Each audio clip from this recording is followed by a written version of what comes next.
Hi guys! Welcome back to our channel. In this video, we share a delicious semolina cake recipe.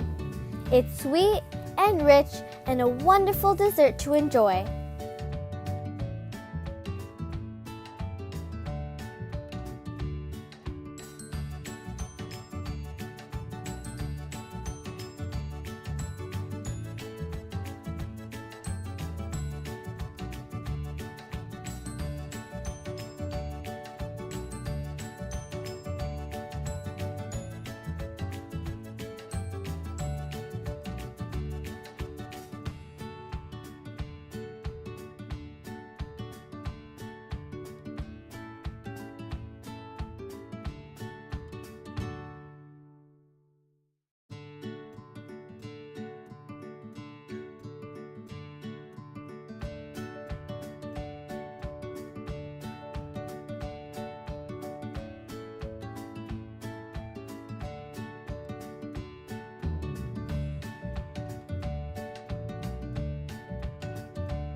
Now it's time to make the syrup.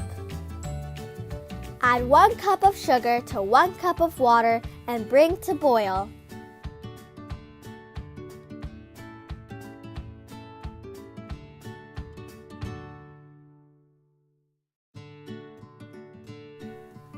Mix well until all the sugar has dissolved. Add the juice of half a lemon to the mixture. Keep boiling until the mixture thickens. The syrup is now ready.